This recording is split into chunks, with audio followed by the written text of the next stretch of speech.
100 yıl önce bu üç ülkenin insanı açlıktan ölüyordu. Norveç'te köylüler kışın hayatta kalmak için ağaç kabuğu yiyordu. Çocuklar soğuktan, açlıktan, hastalıktan ölüyordu. Babalar ailelerini doyurabilmek için balıkçı teknelerine atlayıp dondurucu kuzey sularına açılıyordu. Bazen bir daha geri dönmemek üzere. İsveç o kadar fakirdi ki milyonlarca insan toprağını, evini, her şeyini bırakıp gemiye bindi ve Amerika'ya gitti. Çünkü kendi ülkesinde bir gelecek göremiyordu. Danimarka'da ekmek bulmak için saatlerce kuyrukta bekleniyordu. Bugün ise bu üç ülke dünyanın en mutlu, en zengin, en özgür insanlarına ev sahipliği yapıyor. Peki ne değişti? Aralarında ne var ki diğer ülkeler hala o ekmek kuyruğundayken onlar dünyanın zirvesine çıktı? Petrol mü buldular? Hayır. İsveç ve Danimarka'nın tek bir damla petrolü yok. Peki nasıl oldu? Cevap ne doğal kaynakların ne de şansın içinde saklı. Cevap aldıkları birkaç kritik kararın içinde. Ve o kararlar bugün hala dünyanın geri kalanının anlayamadığı bir sistemi yarattı. Viking geçmişinden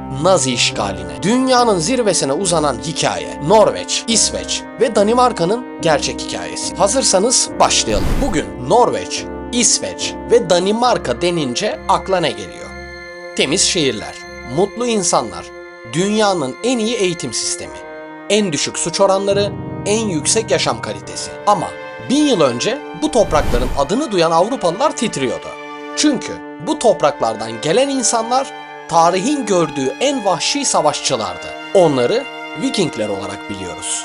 Sabahın erken saatlerinde tekneler sahile yanaşırdı.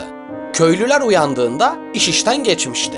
Evler yakılmış, kiliseler yağmalanmış, insanlar kılıçtan geçirilmişti. Avrupa'nın kıyı şehirleri yüzyıllarca bu kabusla yaşadı. Paris 3 kez kuşatıldı. İngiltere işgal edildi. İrlanda'dan İtalya'ya, Rusya'nın içlerine kadar Viking gemileri ulaştı. Kiliseler her sabah dualarında şu cümleyi ekledi: Tanrım, bizi Normanların öfkesinden koru. Normanlılar, kuzey insanları, Vikingler. Ama işte burada tarihin en şaşırtıcı dönüşümlerinden biri başlıyor. O vahşi savaşçıların torunları bugün dünyanın en barışçıl, en müreffeh insanları oldu. Bu nasıl olmuştu? Cevap ne bir mucizede ne de bir şansta saklı. Cevap yüzyıllar boyunca yaşanan acıların, yenilgilerin ve o acıların içinden çıkarılan derslerin içinde. Ve o dersler çok daha yakın bir tarihte verildi. 1. yüzyılda İskandinavya Avrupa'nın en yoksul köşelerinden biriydi. Norveç'in nüfusunun büyük bölümü kıyı köylerinde, dağ eteklerinde ilkel tarımla uğraşıyordu. Yani sadece hayatta kalmaya yetecek kadar tarımla uğraşıyordu. Kış geldiğinde yiyecekler biterdi, hastalık yayılırdı. Çocuklar hayatta ya kalırdı ya da kalmazdı. İsveç'te durum daha da ağırdı. 1850'den 1910'a kadar tam 1,3 milyon İsveçli o dönemin nüfusunun yaklaşık 1/4 kadarı ülkeyi terk etti. Gemilere bindiler ve Amerika'ya yerleştiler. Bu bir göç değildi. Bu bir kaçıştı. Çünkü İsveç'te kalmak açlıkla, yoksullukla ve hiçbir geleceğin olmadığı bir hayatla yüzleşmek demekti. Danimarka'da farklı değildi. Küçük bir tarım ülkesiydi. Büyük bir sanayi yoktu.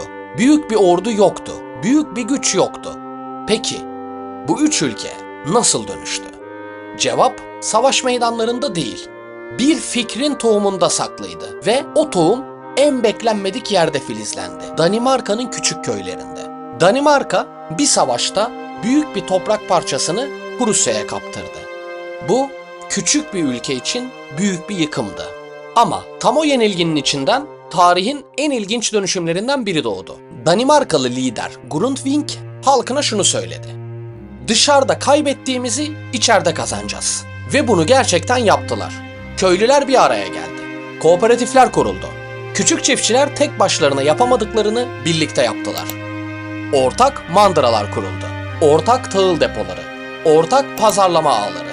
Bu sadece ekonomik bir hamle değildi. Bu bir zihniyet değişikliğiydi. Ben yerine biz.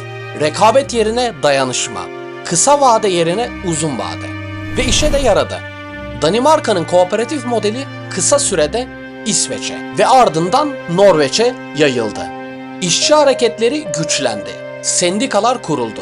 İşverenlerle masaya oturuldu. Ve tarihte nadir görülen bir şey yapıldı. uzlaşma sağlandı. Bu üç ülkede sınıf savaşı yerine sosyal diyalog seçildi. Zengin ile fakir, işverenle işçi, devlet ile vatandaş hepsi aynı masaya oturdu.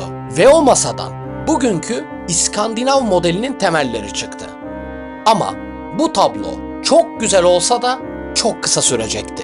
Çünkü 1940 sabahında Avrupa'nın en karanlık gücü kapılarına dayanmıştı. 9 Nisan 1940 sabahında güneş henüz doğmamıştı. Alman tankları Danimarka sınırını geçti. Alman gemileri Norveç'e girdi ve aynı Alman uçakları Oslo'nun üzerinde uçuyordu. Danimarka 2 saatte teslim oldu. Koca ülke 2 saatte. Norveç direndi ama direnişi uzun sürmedi. 2 ay içinde Norveç'te Alman işgaline girdi. Kral ülkeyi terk etmek zorunda kaldı ve Londra'dan ülkeyi yönetmeye devam etti. 5 yıl boyunca bu iki ülke Nazi işgali altında yaşadı. Ama işte burada bu ülkelerin karakterini gösteren çok önemli bir şey oldu. Danimarka işgal altında bile Yahudi vatandaşları korumayı seçti. Almanlar Yahudileri toplamaya başladığında Danimarkalılar onları teknelere bindirip İsveç'e kaçırdı. Yaklaşık 7.000 Yahudi bu şekilde ölümden kurtuldu. Bu bir hükümet kararı değildi. Bu sıradan Danimarkalı vatandaşların, balıkçıların, öğretmenlerin, komşuların kararıydı. Norveç ise işgal altında yeraltı direniş ağları kurdu. Sabotaj eylemleri düzenledi. Nazi işbirlikçileriyle hesaplaştı. Savaş bitti. 1945'te özgürlük geldi. Ama ülkeler harabeye dönmüştü. Şimdi ne yapılacaktı? Savaştan çıkan birçok ülke iki yoldan birini seçti. Ya tam devlet kontrolü, Sovyet modeli ya da tam serbest piyasa, Amerikan modeli. İskandinav ülkeleri ikisini de seçmedi. Üçüncü bir yol buldular. Devlet eğitimi, sağlığı ve sosyal güvenliği üstlendi. Ama ekonomide serbest kaldı. Şirketler rekabet etti, büyüdü. İhracat yaptı. Ama o büyümeden edilen gelir yüksek vergilerle topluma geri döndü. Ama bu sistemi ayakta tutan şey ne kanundu ne de zorunluluk. Ve bu sırrı anlamak için Norveç'in kuzey sularına bakmak gerekiyor. Sistemi ayakta tutan şey toplumun buna gerçekten inanmasıydı. İsveç'te bu model 1930'larda başladı. Sosyal demokratlar onlarca yıl boyunca kesintisiz iktidarda kaldı ve sistemi adım adım inşa etti. Norveç ve Danimarka'da benzer yollar izledi ve sonuç şaşırtıcıydı. Yüksek vergiye rağmen ekonomiler büyüdü. İnsanlar daha çok çalıştı, daha verimli oldu. Neden? Çünkü devlete güveniyorlardı. Ödedikleri vergiyi soyulan bir para gibi değil, yaptıkları bir yatırım gibi görüyorlardı. Çocukları ücretsiz eğitim alıyordu. Hastalandıklarında ücretsiz sağlık hizmetine kavuşuyorlardı. İşsiz kalsalar da devlet onları tutuyordu.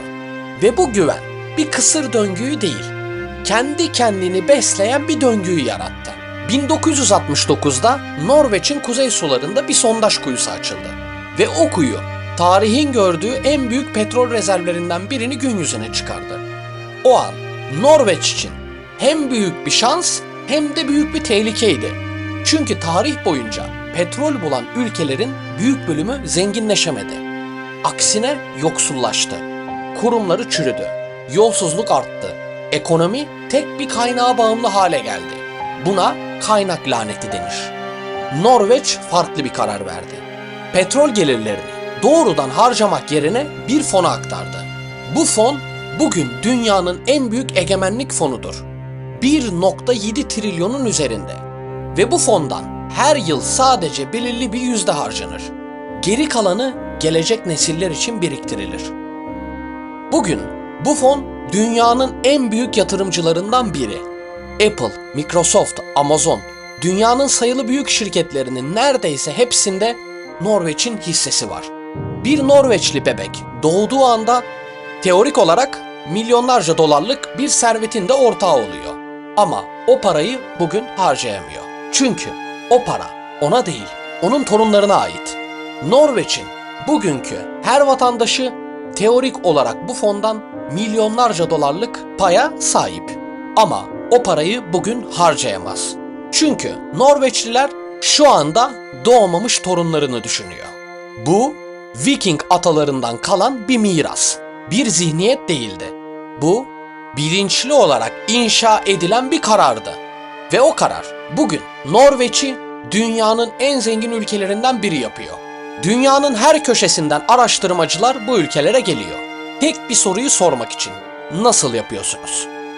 Cevap basit görünüyor ama uygulaması çok zor. Birincisi güven. Bu ülkede insanlar devlete güveniyor. Devlet insanlara güveniyor. İşveren işçiye güveniyor, işçi işverene güveniyor. Bu güven kağıt üzerindeki bir söz değil, yüzyıllarca inşa edilmiş bir kültür.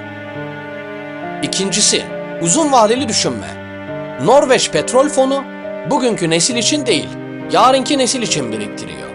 İsveç'in eğitim sistemi bu yıl değil, 20 yıl sonra meyve verecek şekilde tasarlanıyor. Üçüncüsü, eşitlik. Bu ülkede en yüksek maaşla en düşük maaş arasındaki fark dünyanın geri kalanına kıyasla çok düşük. Ve bu eşitlik insanları daha mutsuz yapmıyor.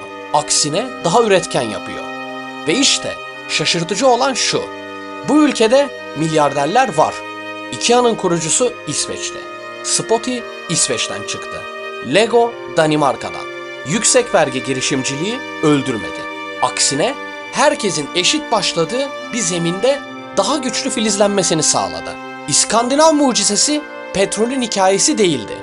Petrol sadece bir araçtı. Asıl hikaye o aracı nasıl kullandıklarıydı. Viking çağından şunu öğrendiler. Sert doğada hayatta kalmak için birlikte hareket etmek gerekir. 1800'lerin yoksulluğundan öğrendiler. Tek başına hiçbir şey olmaz. Birlikte her şey olur. Nazi işgalinden şunu öğrendiler. Özgürlük bedavaya gelmiyor. Ve petrolden şunu öğrendiler. Bugünkü şans yarının garantisi değil. Belki de bir ülkeyi gerçekten zengin yapan şey toprağın altında ne olduğu değil, insanların birbirine ne kadar güvendiğidir. Peki, sizce bu modeli Türkiye'de uygulayabilir miyiz? Fikirlerinizi yorumlarda belirtmeyi unutmayın. Ayrıca bu tarz içeriklerin devamı için kanalımıza abone olmayı unutmayın. Kırmızı Çizgi'de görüşmek üzere.